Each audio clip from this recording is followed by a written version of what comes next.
Let me tell you a story that still keeps me awake at night, because it is happening more and more to travelers in your generation, and almost no one warns you about it. About 3 years ago, on a flight from London to Chicago, I had a passenger named Mrs. Henderson. She was 72 years old, a retired school teacher with gentle manners and a kind smile, wearing a neatly pressed cardigan like she was visiting family on a Sunday afternoon. During the flight, she showed me pictures of her new grandson, swiping proudly through her phone and telling me how excited she was. This was her first time traveling internationally alone since her husband passed away, and you could feel how much courage it took for her to make that trip. She was nervous, but hopeful. When we landed, I stood at the aircraft door, thanked her for flying with us, and wished her a wonderful visit. I turned toward the crew lane, thinking she was already on her way into the arms of her family, while she joined the general immigration line like everyone else. 4 hours later, as I walked through the baggage claim area to catch my crew shuttle, I saw her again, and my heart sank. She wasn't laughing with her family or collecting flowers or hugs. She was sitting alone on a hard metal bench, wiping tears from her eyes, with two uniformed officers standing nearby. Her luggage had been pulled apart and laid open on a table, clothes neatly folded but clearly searched through more than once. She looked small, confused, and exhausted. Do you know why she was there? It wasn't because she was a criminal. It wasn't because she was smuggling anything. It was because of one single word she used when an immigration officer asked her a standard question. What is the purpose of your visit? Mrs. Henderson smiled politely and said, I'm here to help my daughter with her new baby. To you and me, that word help means love, family, and being there for someone when they need you most. To an immigration officer, that word means something very different. In legal terms, help can mean unauthorized work. It can mean unpaid labor. It can mean nannying, even if no money changes hands. In the eyes of immigration law, she had just admitted intent to violate the conditions of her tourist entry by performing work that should technically be done by a U.S. worker. That one innocent word changed her entire arrival experience. Mrs. Henderson spent 4 hours in a small, windowless room. Her phone was taken away. She was questioned about her finances, her return ticket, how long she planned to stay, and whether she had ever worked in the United States before. She missed her connecting flight. Although they eventually allowed her to enter with a stern warning, her passport was flagged.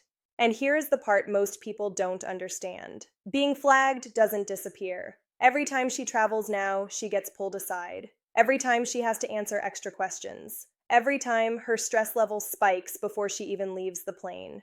I'm telling you this because I do not want you to be Mrs. Henderson. Travel has changed. Borders are harder. Officers are stricter. And if you are over 60, you are often seen as a soft target for confusing questions, especially if you are polite, nervous, or overly talkative. Today, I am going to walk you through what I call the immigration interrogation. I'm going to explain the questions, the hidden traps behind them, and the exact wording you need to use so you walk through those gates and into the arms of your family, not into a back room. If we haven't met before, hello, my name is Mila. For 15 years, I've been a flight attendant for a major U.S. carrier. I've flown millions of miles and crossed more borders than I can count. Most travel channels talk about packing cubes, neck pillows, and how to get free upgrades. That's the fun stuff. But my real job is safety, and safety doesn't stop when the plane lands. Immigration is one of the most stressful and misunderstood parts of travel, especially for older travelers, and I need you to understand something very important right now. The immigration officer is not a customer service agent. They do not work for the airline. They do not care if you're tired, jet-lagged, or celebrating a milestone birthday.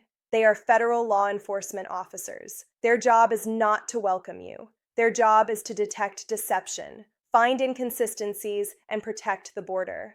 When you step up to that booth, you are entering a legal interview, whether it feels like one or not. Every answer you give is evaluated. Every word matters, but don't panic. Think of me as your daughter in the sky. I've watched people make these mistakes over and over, and I want to make sure you don't. I want you calm, prepared, and confident, not shaking and second-guessing yourself. The first and most dangerous question sounds harmless. What is the purpose of your visit? This is where more than half of travelers get into trouble. The officer is not asking out of curiosity.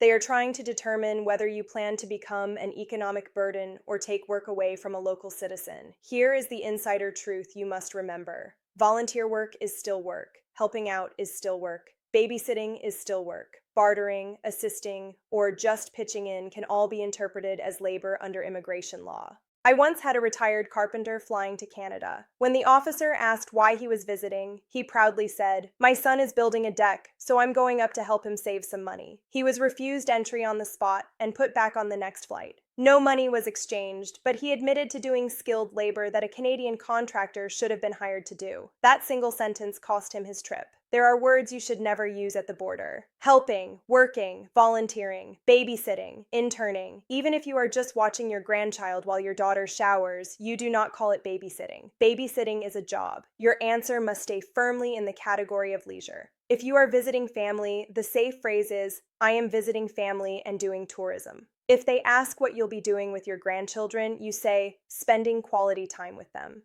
Spending quality time sounds like love and vacation. Helping with the baby sounds like work. Now let's move to the next question that sounds harmless, but is actually a built-in lie detector. When an immigration officer asks, "How long will you be staying?" they usually already know the answer. Your flight details are on their screen. They can see your return ticket, the date, and sometimes even where you'll be sitting on the way back. So why ask? They're checking for consistency. They want to see if your answer matches the data in front of them, and, just as importantly, if it matches what your travel companion says. This is where couples and families get into trouble. One person answers casually, the other adds extra detail, and suddenly the story doesn't line up. I remember a couple, Mr. and Mrs. Davis, pulled aside for secondary screening because of this exact issue. The officer asked how long they were staying. Mr. Davis said, "About a month." Mrs. Davis quickly added, "Well, maybe longer if we like the weather. We haven't really decided yet." To a normal person, that sounds harmless. To an immigration officer, it sounds like uncertainty, and uncertainty suggests risk. "We haven't decided" can be interpreted as, "we might overstay."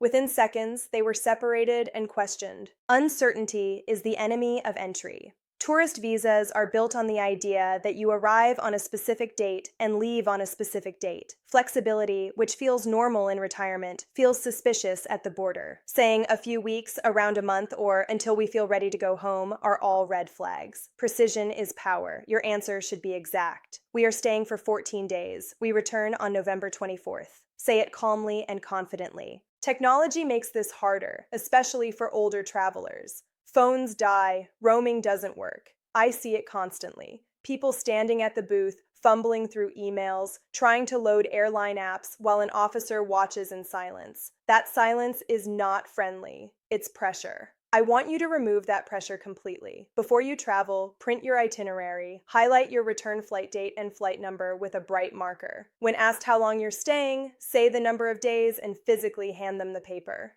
That single action shows preparation, honesty, and intent to leave. Officers love travelers who make their job easier. The next question trips people up even more, especially in the age of smartphones. Where will you be staying? Years ago, we memorized addresses. Now, everything lives in apps. If you answer with just a hotel brand name or say, "with my daughter," you are creating a problem. Immigration officers need a specific, traceable location. Vague answers suggest you're floating, moving around, or hiding something.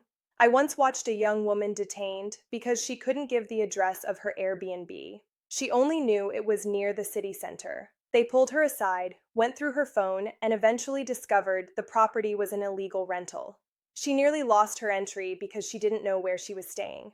For older travelers, the risk is appearing confused or unprepared, which can raise concerns about your ability to travel independently. Here is what I want you to do for every single international trip. Take a 3AX5 index card. Write, in clear block letters, the full name of your hotel or host, the full street address, the city and postal code, and a phone number. Keep this card inside your passport. When the officer asks where you're staying, you don't reach for your phone. You don't hesitate.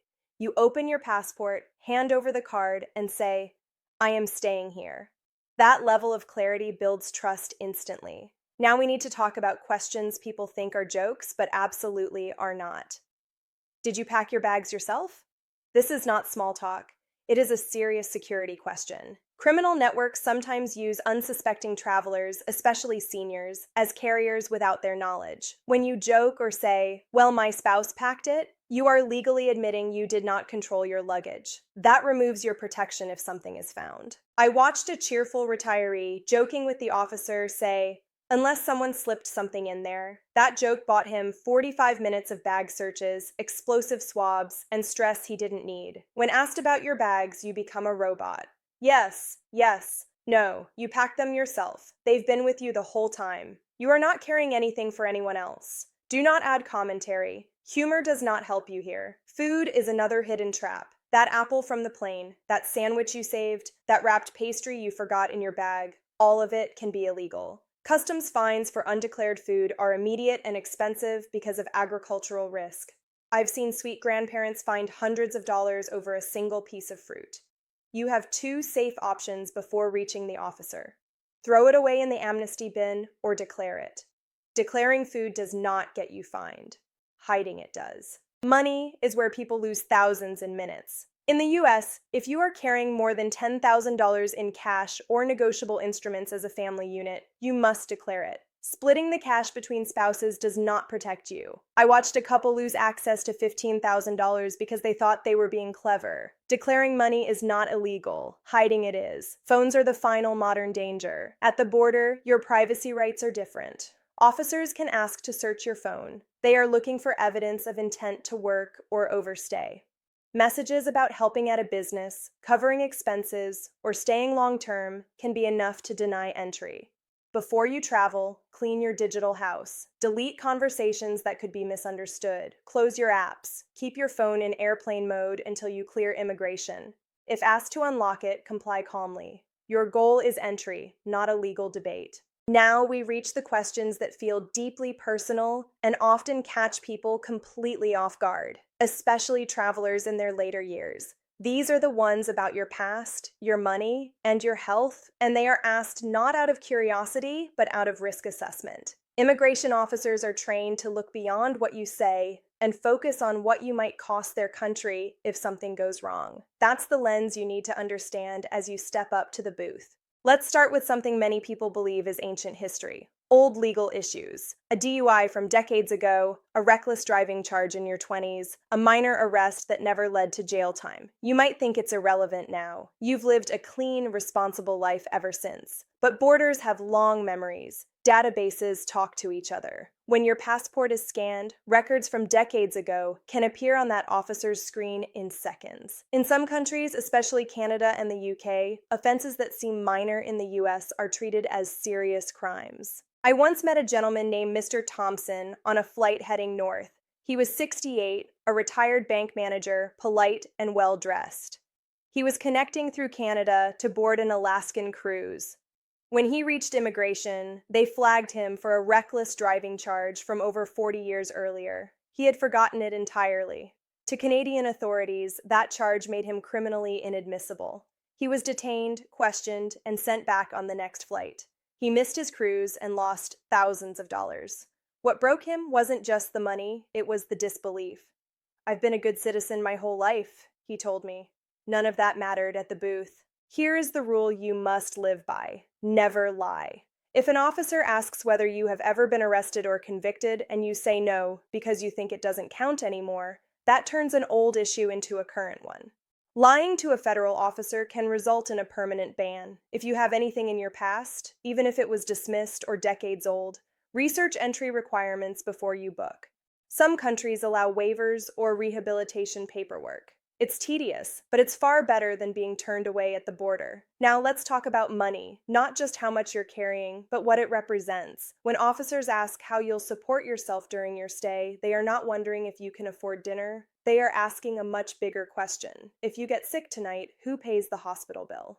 Many countries are deeply concerned about health tourism, especially with older travelers. They do not want visitors using public healthcare systems without the means to pay. I saw this play out with a frail woman named Mrs. Gable traveling to the UK. When the officer asked about medical coverage, she proudly said she had Medicare. That answer nearly cost her entry. Medicare does not work outside the United States. In that moment, the officer saw a risk: an older traveler who might become a public charge. She was questioned extensively about her savings and credit cards to prove she could afford emergency care. You must always carry printed proof of travel medical insurance. Not on your phone. on paper. When asked how you will support yourself, your answer should be calm and complete. I have credit cards, sufficient funds, and full medical travel insurance for emergencies. Handing over that document immediately tells the officer you are prepared and responsible. It lowers their guard faster than almost anything else. Now, a quick word about language and nerves. Many people freeze at the booth, especially if English isn't their first language or hearing isn't perfect. Guessing answers is dangerous. If you're worried about freezing, prepare a small card with your key details written clearly in English: purpose of visit, length of stay, address, return date. If you get flustered, hand the card to the officer and say, "I'm nervous. Here are my details." Clear information de-escalates situations instantly. Technology brings us to another choice point: automated e-gates versus human officers. E-gates are fast, but they are unforgiving. If you don't stand exactly right, if you look down, if your glasses confuse the camera, the gate locks and an alarm sounds. That sudden noise spikes anxiety, especially for older travelers. There is no shame in choosing the human line. You can simply say, "I prefer to speak to an officer." A calm conversation is often easier than fighting a machine. At this point, I want you to understand something important. Everything we've talked about today isn't meant to scare you. It's meant to give you control. Stress at the border isn't just uncomfortable. At your age, it's a health risk. I've seen blood pressure spikes, panic attacks, confusion, and exhaustion triggered by secondary screening. You've waited too long and worked too hard for these trips to let a few poorly chosen words derail them. I want to tell you one final golden rule that ties all of this together. Consistency builds trust. Immigration officers are trained to sense hesitation, contradictions, and oversharing. When your answers are short, precise, and match your documents, you become low risk in their eyes. Low risk travelers move quickly. This is why I want you and your travel companion to rehearse together. If you say tourism and family and your spouse says helping with the baby, you've just created a problem. You are a team. You need the same script, the same dates, the same story. Preparation isn't paranoia, it's protection. Let me step out of instructor mode for a moment and speak to you as Mila, the flight attendant who has watched this play out thousands of times. I know how unfair this feels. I know you remember when travel was simpler, when a smile and a passport stamp were enough. I miss that world too. But it's gone. What hasn't changed is your right to travel with dignity. You are not doing anything wrong by preparing. You are not being difficult by protecting yourself. You are honoring the life you've built and the experiences you still deserve to have. When you walk up to that booth with your papers ready, your answers practiced, and your confidence steady, you are taking your power back from a system that has become cold and automated. So here's what I want you to do before your next trip. Prepare the index card with your address. Print your return ticket. Carry proof of insurance. Clean up your phone. Talk through the answers with your partner. Do these things once, and they will serve you for every trip that follows. Travel is still worth it. The joy of seeing family, discovering new places, and creating memories doesn't disappear just because the rules changed. You just have to play the game smarter now. Travel safe, travel prepared, and when I see you walking confidently through arrivals instead of sitting in a back room, I'll know you did exactly what you needed to do. As always, I'll see you in the sky.